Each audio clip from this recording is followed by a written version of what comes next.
Hola, qué lindo poder estar conectados. No es nada fácil, yo sé que ni para ti, ni para mí, ni para nadie en estos momentos que no podemos estar en personas, congregados como lo acostumbramos a hacer y a escuchar la palabra de una manera presencial, pero de todas formas estamos unidos en espíritu. Y yo quiero que tengas eso presente. Por favor, toma una postura de participar activamente, toma una postura de estar activo en la fe, tu mente alerta, con tu corazón sensible, tu espíritu receptivo a lo que Dios quiere hablar. Únete conmigo en oración, por favor, en este momento, ahí en tu casa, yo aquí o donde quiera que estés, ahí nos unimos en oración. Padre, en el nombre de Jesús, trae tu presencia aquí, Dios. Trae tu presencia conmigo, trae tu presencia a cada hogar, cada persona, donde quiera que esté. En el nombre de Jesús, que es sobre todo nombre, que tu palabra corra, que tu palabra fluya. Señor, que no importa si pase días, semanas o meses, cada vez que las personas puedan escuchar esta palabra, Señor, que tu presencia sea manifiesta sobre su vida, que hables a sus corazones, que tu Espíritu Santo le ministre donde quiera que estén. En el nombre de Jesús. Amén. Y amén. Quiero comenzar haciendo un resumen de lo que te hablé del corazón de Dios el domingo pasado. Y hablaba que Dios está sentado en un trono de gracia. Y eso es lo que dice Hebreos 4:16, que Dios está sentado en un trono de gracia. Es muy importante que tengas presente esa palabra, trono de gracia. No habla de trono de juicio. Un día, dice la Escritura, de hecho, también compartí el domingo pasado esta Escritura de Hechos 17:31. Hechos 17:31 habla precisamente de eso, que habrá un día que Dios estableció, ese día donde Dios va a juzgar a la humanidad. Pero ahora Dios no está sentado en un trono de juicio, Dios está sentado en un trono de gracia. Eso es muy importante porque hay personas que están hablando que el COVID-19 es un juicio de Dios sobre la humanidad por todas nuestras maldades, por nuestros corazones lejos de Dios. Eso no es cierto. Y yo no estoy en plan de defenderlo a Dios porque Dios no necesita que lo defienda. Y yo no estoy en plan de ponerme en una postura como si fuera un abogado de Dios porque Él no necesita que nadie nos defienda. Yo simplemente estoy diciendo lo que la Escritura enseña. En el Antiguo Testamento, Dios hizo juicio sobre la humanidad. El juicio más fuerte y conocido es el del diluvio, en la época de Noé. Y también Dios hizo juicio sobre ciudades completas, como el caso de Sodoma y Gomorra. Pero en este tiempo, la Biblia dice que desde que Jesús murió en la cruz del Calvario, resucitó al tercer día, Dios nos está dando gracia.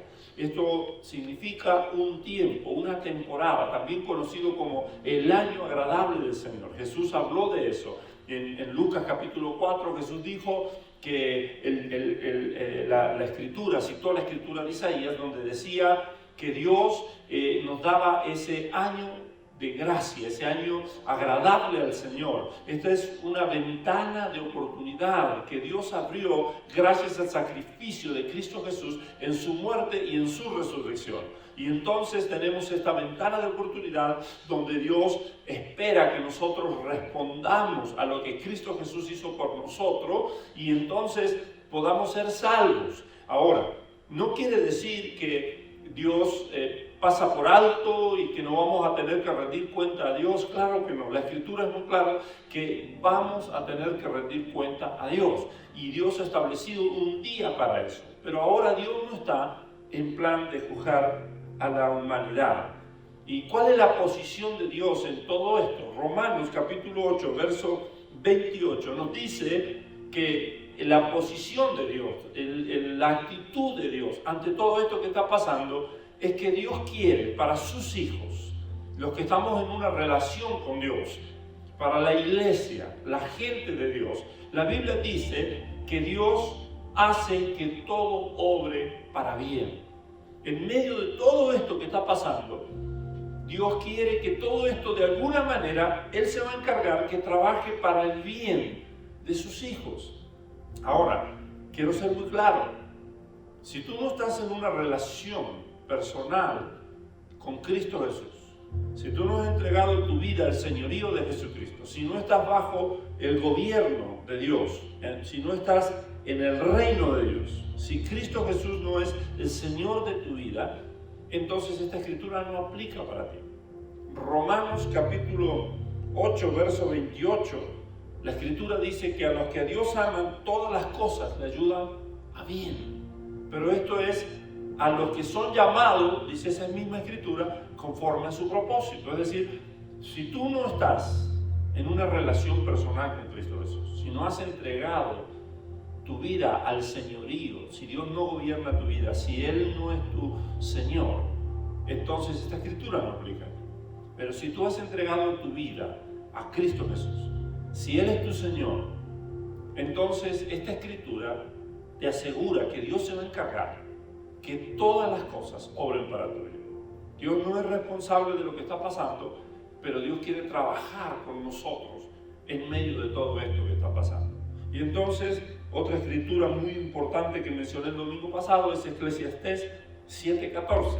Eclesiastés 7:14 dice que el día del bien goza del bien, pero en el tiempo del mal considera, dice la escritura. En otras palabras, nosotros no aprendemos cuando estamos en la cresta de la ola, nosotros no crecemos cuando estamos en la cúspide, cuando estamos en pleno apogeo, cuando todo nos sale increíblemente bien. Aprendemos cuando estamos bajo fuego, aprendemos cuando estamos en el horno, aprendemos cuando estamos en medio de crisis y dificultades. Ahí es cuando nuestro corazón asimila las cosas. Las crisis tienen esa capacidad que sacan lo peor o sacan lo mejor de nosotros. Y ahora que estamos en medio de una crisis, Dios quiere sacar lo mejor para nosotros en medio de esta crisis. Entonces tenemos que colaborar con Dios. Es muy importante que estés alerta. Decía el domingo pasado que esta crisis nos puede ayudar a crecer y nos puede enseñar muchas cosas. De hecho, nos está enseñando muchas cosas. Algunos vivían demasiado rápido, otros no tenían tiempo para enfocarse en lo que realmente es importante, lo que cuenta, lo que tiene valor, y vivíamos vidas demasiado superficiales, corriendo de aquí para allá, y estábamos viviendo de una manera donde lo cierto es que necesitábamos que algo nos detuviera un poco, necesitábamos volver a lo esencial, y muchos de nosotros necesitamos aprender a ser familia, a estar con los nuestros. Hay gente que no podía estar si no estaba haciendo algo, es decir, de una manera o de otra. Yo sé que todos tenemos algo que aprender, y Dios quiere trabajar con nosotros, y el corazón de Dios es, como dice Romanos 8:28, hacer que todas las cosas nos ayuden para bien. Lo cierto es que en medio de toda esta crisis, si tú pones tu corazón a Dios y dejamos que Dios trabaje en nosotros, vamos a salir de esta crisis fortalecidos, vamos a salir de esta crisis bendecidos, vamos a salir de esta crisis listo para lo que Dios tiene por delante para nosotros. Y como iglesia, es muy importante que trabajemos con Dios en medio de todo esto que está pasando. Es muy importante que trabajemos con Dios, porque después de esto puede que venga el avivamiento más grande que nunca jamás la historia de la humanidad ha conocido. Yo creo que todo esto que está pasando puede hacer que la gente se despierte en hambre por Dios. Yo creo en mi corazón, es como si pudiera verlo venir, a ese gran último avivamiento de que tanto hemos estado hablando. Yo creo firmemente que todo esto puede hacer que la gente se dé cuenta cuánto lo necesita Dios, que la gente se dé cuenta que no puede depender del gobierno, no puede depender de la ciencia, que no importa cuán fuerte sea el gobierno, no importa lo involucrado del gobierno, no importa el avance de la ciencia y cómo la ciencia esté creciendo, lo necesitamos a Dios. Y yo creo que como iglesia tenemos que usar este tiempo de crisis para alinearnos, tenemos que usar este tiempo de crisis para prepararnos. A muchos de nosotros nos sorprendió todo esto de que no íbamos a poder hacer nuestras celebraciones, nuestros servicios servicios, hacerla en persona. Y que teníamos que utilizar la internet para poder llegar a cada hogar.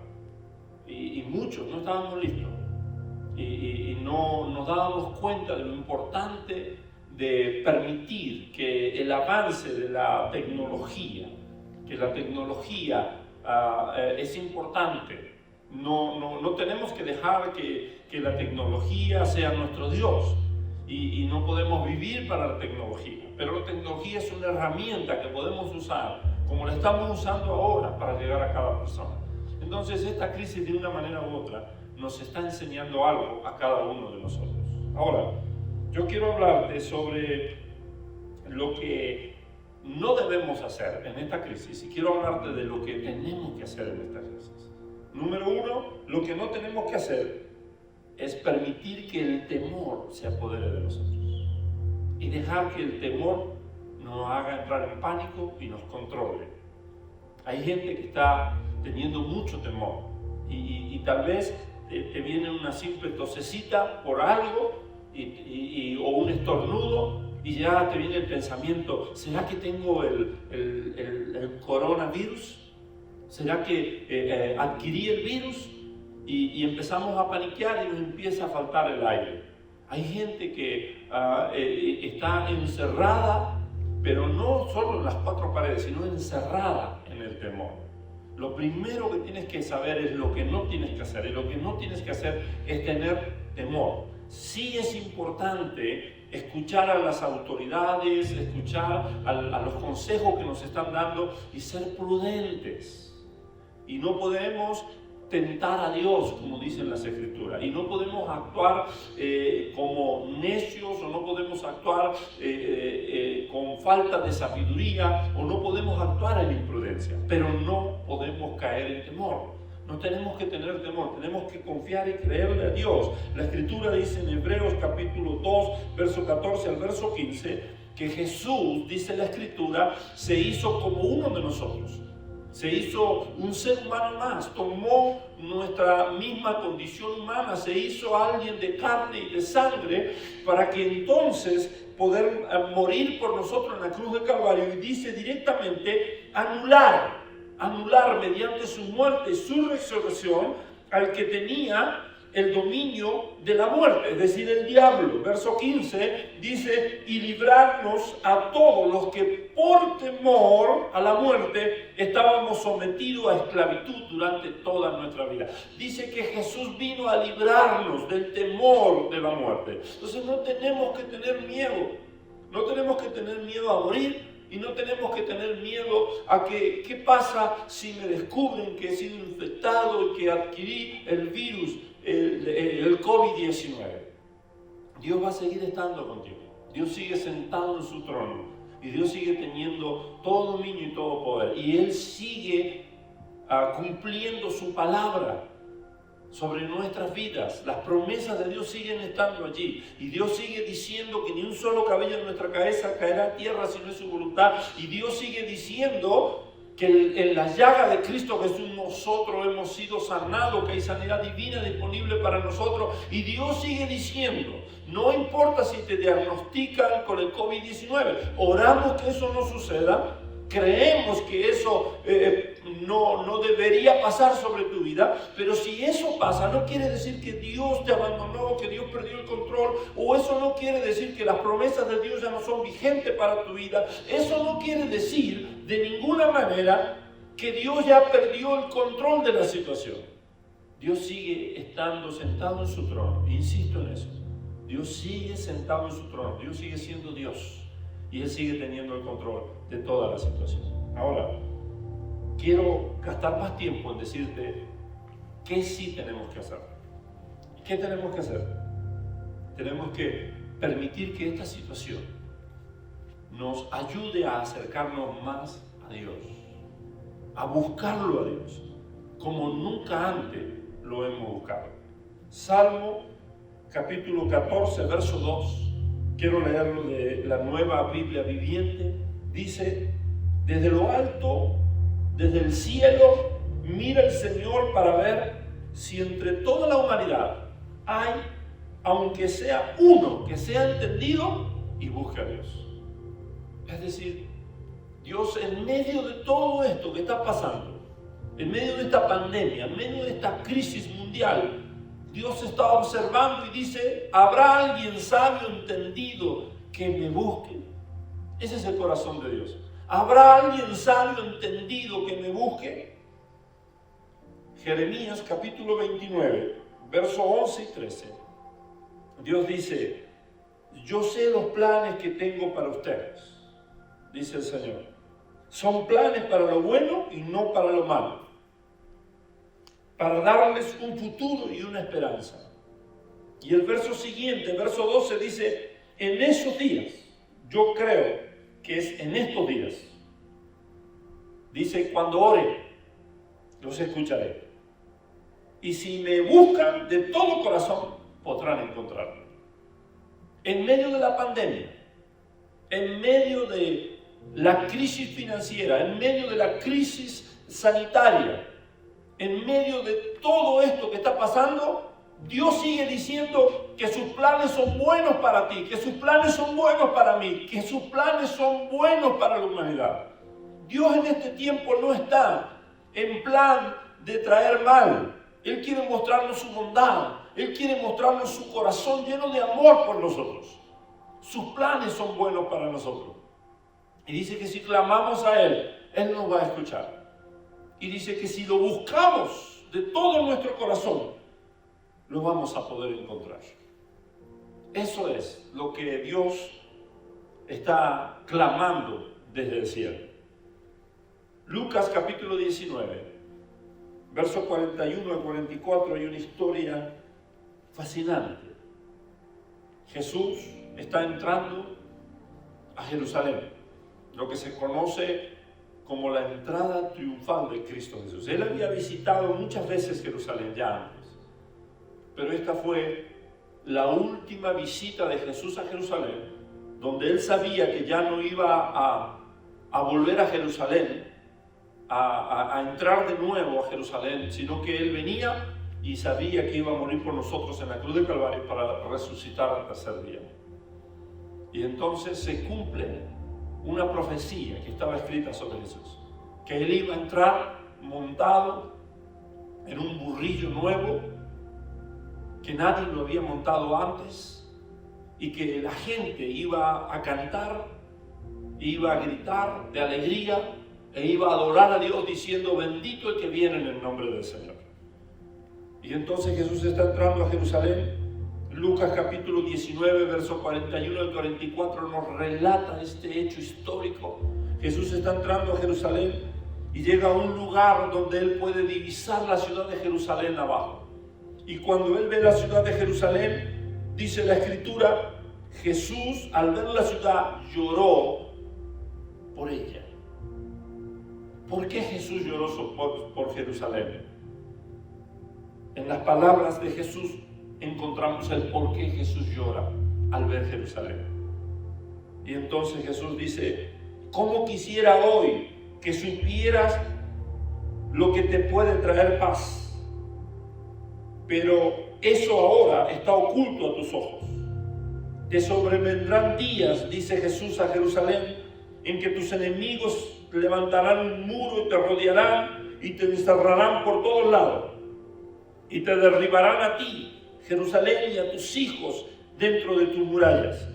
No dejarán ni una piedra sobre otra, porque no reconociste el tiempo que Dios vino a salvarte.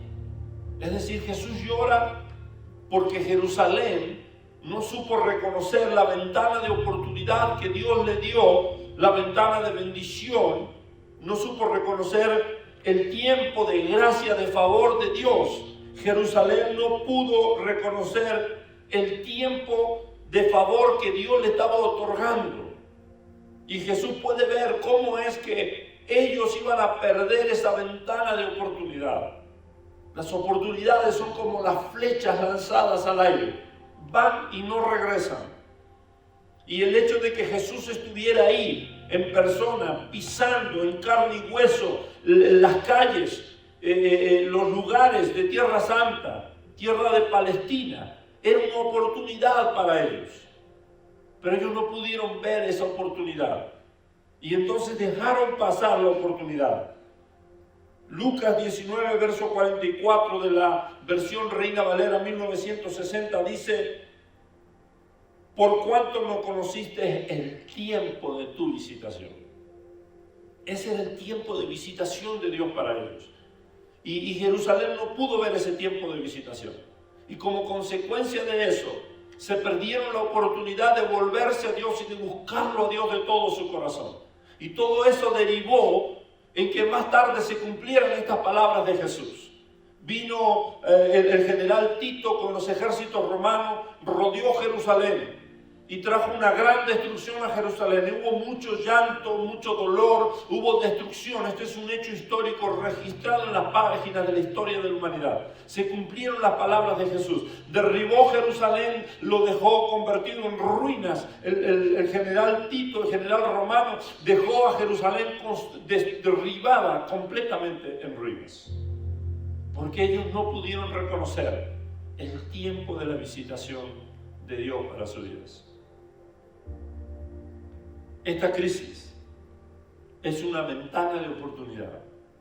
Yo sé que tal vez tú en tu dolor, o tal vez tú en tu desesperación, o tal vez tú digas: ¿cómo puede ser una ventana de oportunidad cuando estamos en cuarentena, cuando tanta gente está muriendo? ¿Cómo puede ser una ventana de oportunidad cuando yo perdí mi trabajo? ¿Cómo puede ser una ventana de oportunidad cuando acabo de morir o un familiar está en una situación crítica? ¿Cómo puede ser que yo estoy infectado por este virus y usted, pastor, dice que esto es una ventana de oportunidad? Es una ventana de oportunidad porque podemos volvernos a Dios. Es una ventana de oportunidad porque tristemente mucha gente le había dado la espalda a Dios, mucha gente no estaba pensando en Dios, mucha gente estaba considerándose a sí mismo, al gobierno, a la ciencia, a la medicina como un Dios, porque mucha gente estaba viviendo totalmente inconsciente de Dios. Y son estos momentos los que nos hacen crear conciencia de que lo necesitamos a Dios en nuestra vida.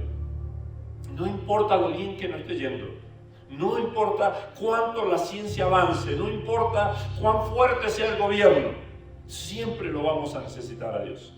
Y esta crisis nos ofrece una ventana de oportunidad, porque nos ofrece la oportunidad de examinarnos a nosotros mismos, de examinar nuestros caminos, de examinar cómo estamos viviendo, y nos da la oportunidad de volvernos a Dios de todo nuestro corazón. Jerusalén no supo entender el tiempo de la visitación de Dios. En el libro de Primera de Crónica, capítulo 12, verso 32, habla de los hijos de Isaacar. Y dice que ellos eran entendidos de los tiempos. Y no solo entendían los tiempos en que estaban viviendo, sino que entendían también exactamente qué tenían que hacer. Y eso los posicionó a ellos para ser hombres que fueron reconocidos como principales, que fueron reconocidos como jefes, que fueron reconocidos como personas que eran líderes en su época. ¿Por qué? Porque no solo conocían el tiempo en que estaban viviendo, sino conocían también qué hacer en ese tiempo. Hoy, en medio de esta crisis, nos damos cuenta que hay dos extremos muy peligrosos. Están los que tratan de ignorar la crisis completamente y no reconocer que este virus es serio, que este virus hay que tener ciertas precauciones, y personas que están pensando: no, esto no es nada, y entonces no están tomando las precauciones que se tienen que tomar y están en un estado de completamente como de cerrar los ojos ante la realidad de lo que está pasando y de ignorar lo peligroso que puede ser todo esto si no se actúa a conciencia. Y luego está el otro extremo, las personas que están paniqueando, las personas que están tomándolo como si esto fuera el fin de todas las cosas, o como si esto fuera tan increíblemente malo como que no puede haber nada bueno en todo esto.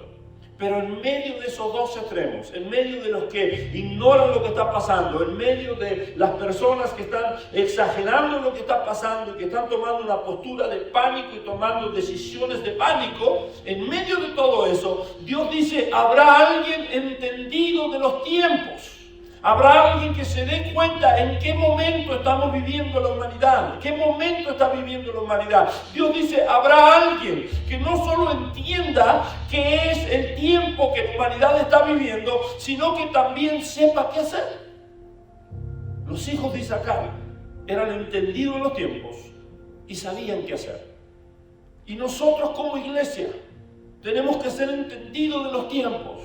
Tú y yo tenemos que ser entendidos de qué tiempo estamos viviendo y qué es lo que tenemos que hacer. Eso es clave en este momento. Es clave en lo macro y es clave en lo micro.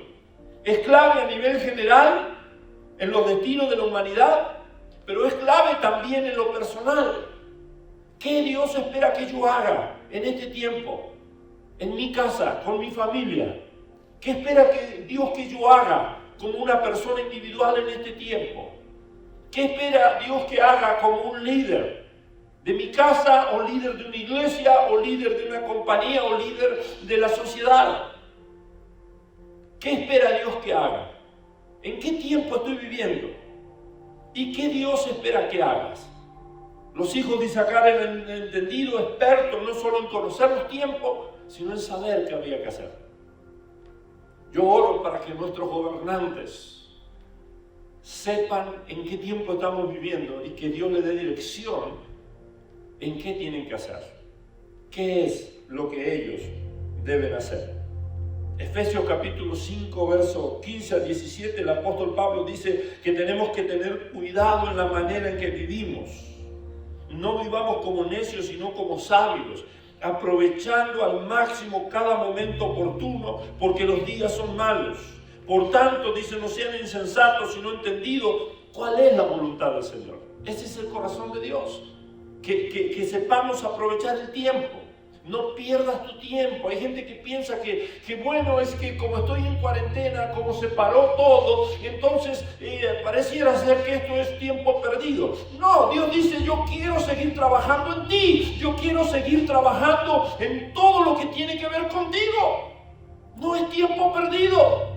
Las crisis son una oportunidad para crecer. Las crisis son una oportunidad para movernos al siguiente nivel. Solo tienes que permitirle a Dios trabajar en tu vida. Dile a Dios, ¿qué tiempo estoy viviendo yo? Y dile a Dios, ¿qué tengo que hacer en medio de esto? No andemos como necios, sino como sabios, redimiendo el tiempo. Está bien ser un poco cabeza dura. Está bien ser un poco terco, pero no te brinque la barda.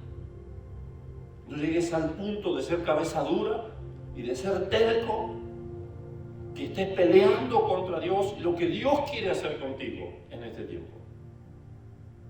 Andemos como sabios, aprovechando el tiempo.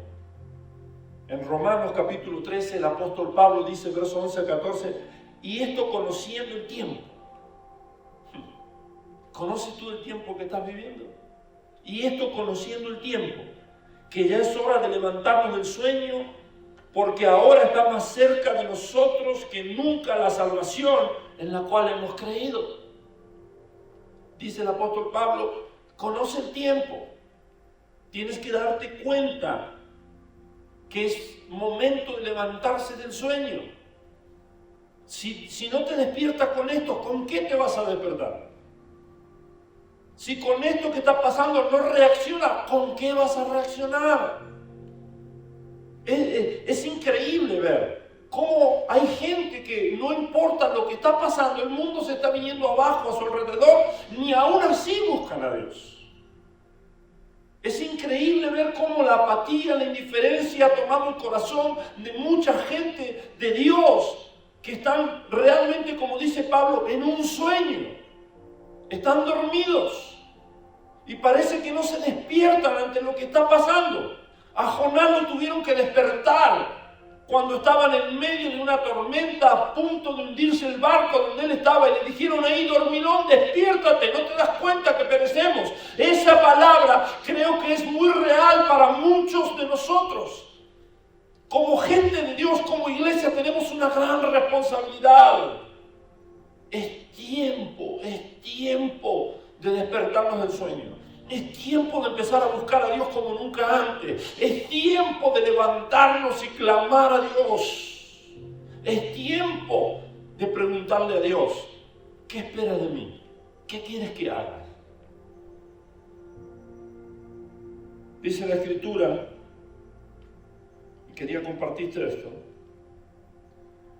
me sorprendió mucho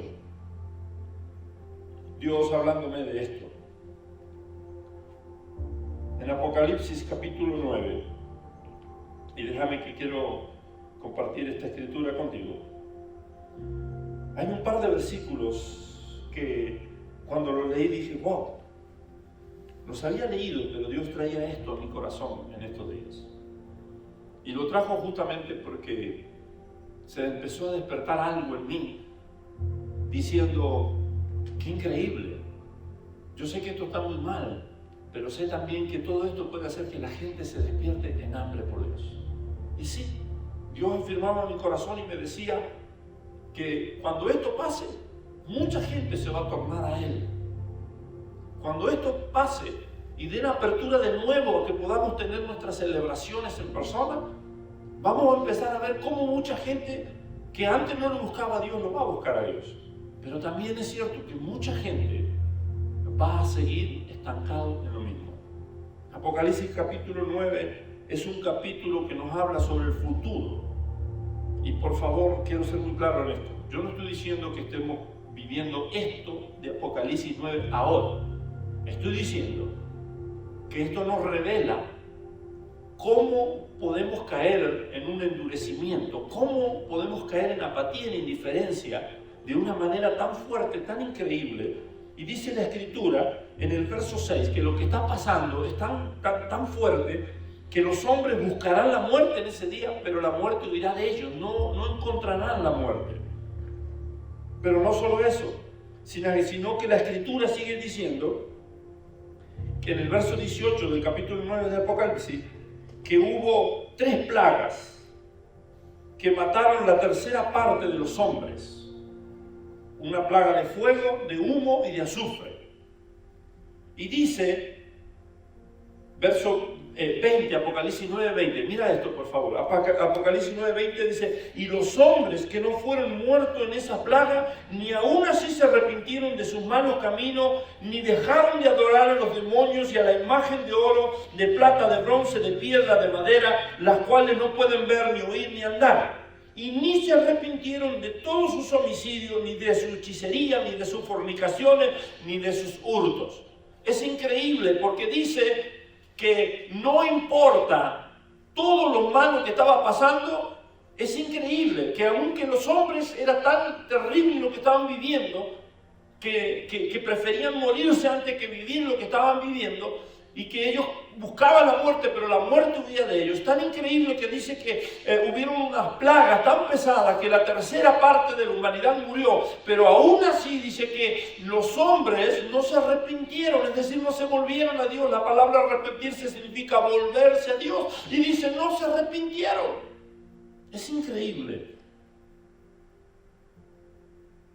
La Escritura nos habla a nosotros y nos dice, quiero compartir esto contigo.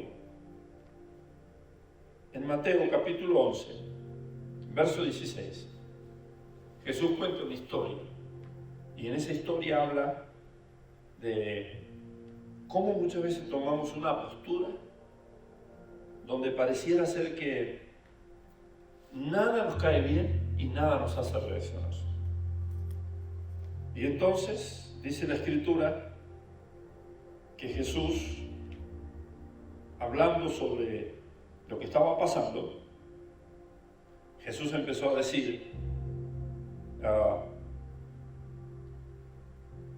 que esta gente que nada le caía bien, dice el verso 17, tocamos flauta, decían estos muchachos. Mateo 11, versos 16 y 17, Jesús dice, ¿con qué puedo comparar a esta generación? Se parecen a niños sentados en la plaza que se gritan unos a otros. Tocamos flauta, ustedes no bailaron.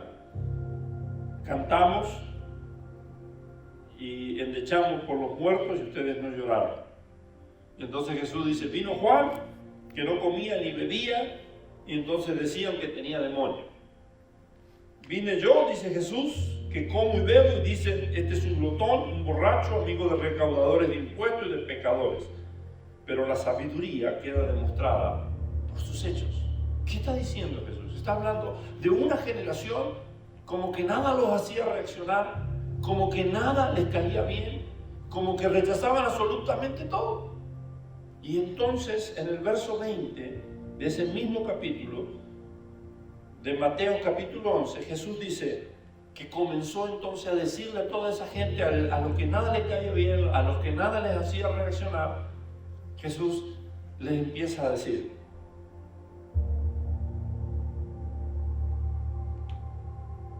ay de ti, Corazín, como tal vez hoy diría, ay de ti, América, ay de ti, Europa, ay de ti, Betsaida. Si se hubieran hecho en Tiro y en Sidón los milagros que se hicieron en medio de ustedes, ya hace tiempo que se habrían arrepentido con muchos lamentos. Pero les digo que en el día del juicio será más tolerable el castigo para Tiro y Sidón que para ustedes. Y entonces sigue diciendo Jesús en el verso 23, y tú, Capernaum, ¿acaso serás levantada hasta el cielo? No, sino que descenderás hasta el mismo abismo. Si los milagros que se hicieron en ti se hubieran hecho en Sodoma, habría permanecido Sodoma hasta el día de hoy. Pero les digo que el día del juicio será más tolerable el castigo para Sodoma que para ti. ¿Qué está diciendo Jesús? ¿Qué significa esto? Ay de ti, Corazín, ay de ti, Sidón, ay de ti, Capernaum.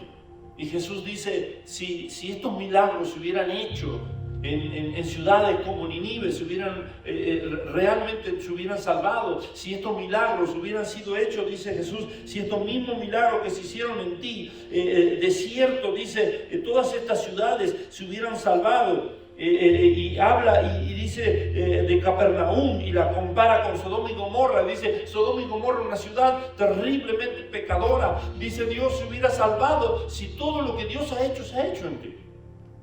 ¿Qué tiene que ver esto con nosotros? Tal vez tú te preguntas y dices, pastor, ¿qué tiene que ver todo esto con nosotros? ¿Sabe qué tiene que ver? Que hoy más que nunca la palabra de Dios está disponible al alcance de todo el mundo. No ha habido época en la humanidad donde estemos tan saturados de predicaciones, enseñanzas, reflexiones. No ha habido época en la humanidad donde el mensaje esté llegando tan claro, tan directo y tan accesible a tanta gente. No ha habido época en la humanidad. En los rincones más alejados de la tierra está llegando la palabra de Dios. Hoy más que nunca tenemos acceso a lo que Dios está hablando por medio de su gente, pero sin embargo parece que no reaccionamos. Yo quiero invitarte a que tú reacciones.